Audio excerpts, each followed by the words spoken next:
Hello दोस्तों, आपका स्वागत है स्मार्ट स्टडी विद संदीप में। तो जैसा कि दोस्तों रोज़ एक नया टॉपिक कवर करते हैं, आज फिर एक नया टॉपिक लेकर प्रस्तुत हैं। आज हम आपको पढ़ाने वाले हैं संविधान का भाग 5। इससे पहले भी भाग 5 का अन्य चीज़ टॉपिक कवर किया हूँ, उससे भी जाकर देख लें। और आगे का आज आर्टिकल हम अनुच्छेद 112 पढ़ा रहे हैं, वार्षिक विवरण। तो वीडियो अच्छा लगे तो लाइक करें, सब्सक्राइब करें, ज़्यादा से ज़्यादा लोगों को शेयर करें। तो चलिए थोड़ा सा भी देरी ना करते, डायरेक्ट अपने टॉपिक पे चलते हैं। तो आइए दोस्त, वार्षिक विवरण आर्टिकल हमारे कितने में दिया गया है? तो वार्षिक विवरण हमारा आर्टिकल 112 में दिया गया है। बजट शब्द का उल्लेख भारतीय संविधान में नहीं किया गया है। जो राजस्व, व्यय, टैक्स, प्रस्तुतिकरण।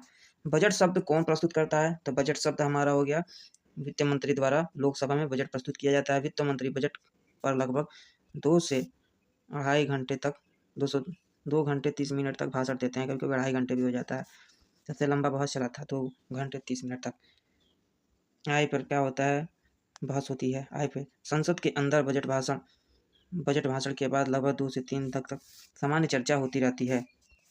लोकदान बजट के कुल धनराशि का 1/6 भाग भारत सरकार अग्रिम राशि के रूप में निकालता है, जिसे लोक लेखा दान कहते हैं। तो ये इंपॉर्टेंट है। लोक लेखा दान किसे कहते हैं? बजट की कुल राशि का 1/6 भाग सरकार अग्रिम राशि के रूप में निकालती है, जिसे हम क्या कहते हैं? लोक लेखा दान कहा जाता है। और आगे चलते हैं। सार्वजनिक लोक लेखा समिति बजट की जांच करती है। तो सार्वजनिक लोक लेखा समिति क्या करती है? बजट की जांच करती है। लोक लेखा समिति बजट की जांच करती है, ठीक है। आंकड़ों की जांच करती है। अनुदान मांगने का मतदाता अनुतिया। आम बजट होता है जैसे रेल बजट होता है, पहले एक में दिया जाता था और फिर अलग अलग हो गया। आम बजट और रेल बजट अलग अलग हो गया। तो अनुदान मांगों को पास करने के लिए 26 दिन तक समय निर्धारित होता है। धन विधेयक और वित्त विधेयक होता है। भारत में पहला बजट 1860 में जेम्स विल्सन द्वारा पेश किया गया था। और आगे चलते हैं, इंपॉर्टेंट है। भारत में पहला बजट 1860 में जेम्स विल्सन द्वारा पेश किया गया था। 26 नवंबर 1947 को परशुराम शेट्टी द्वारा स्वतंत्र भारत का पहला बजट पेश किया गया। तो ये भी मेरा क्या होगा? इंपॉर्टेंट है। चलिए और आगे चलते हैं। मोरोजा देसाई द्वारा सर्वाधिक 10 बार बजट पेश किया गया है। ये भी इंपॉर्टेंट है। जॉन मथाई द्वारा गणतंत्र भारत का पहला बजट पेश किया गया था। तो ये भी मेरा क्या है? इंपॉर्टेंट हो जाएगा। और आगे चलते हैं।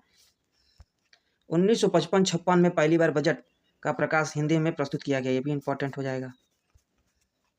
1970-71 में इंदिरा गांधी प्रथम महिला द्वारा बजट पेश किया गया। ये भी इंपॉर्टेंट है। पहली महिला प्रधानमंत्री द्वारा या पहली महिला द्वारा बजट पेश किया गया था। पूर्वकालीन वित्तीय महिला कौन है? निर्मला सीतारमण जी हो गई। चलिए और आगे देखते हैं। टैक्स प्लस क्या होता है? संचयी निधि से भारत का व्यय, वित्तीय विधेयक, राजस्व टैक्स इस पर लगाया जाता है। और आगे चलते हैं। धन विधेयक केवल कहाँ प्रस्तुत किया जाता है? धन विधेयक केवल लोकसभा में प्रस्तुत किया जाता है। राज्यसभा में मात्र 14 दिन तक रोक सकता है, लेकिन धन विधेयक सिर्फ लोक ही सभा में प्रस्तुत होता है, राज्यसभा में नहीं प्रस्तुत होता है। संयुक्त बैठक धन विधेयक के लिए राज्यसभा में नहीं हो सकता है। संयुक्त बैठक राष्ट्रपति के हस्ताक्षर के लिए क्या बाध्य होता है? धन विधेयक। वित्तीय विधेयक किसी भी सदन में रखा जा सकता है। वित्तीय विधेयक राज्य के पास करने के लिए 75 दिन का निर्धारित समय होता है। उसमें 14 दिन तक इसमें होता है धन विधेयक के लिए, जबकि हमारे वित्तीय विधेयक के लिए 75 दिन तक राज्यसभा में होता है। इसमें संयुक्त बैठक क्या बुलाई जा सकती है? हो सकती है। राष्ट्रपति पुनर्विचार के लिए लौटाया जा सकता है। तो कोई भी विधेयक धन विधेयक है या नहीं, इसका निर्णय कौन लेगा? लोकसभा अध्यक्ष करते हैं।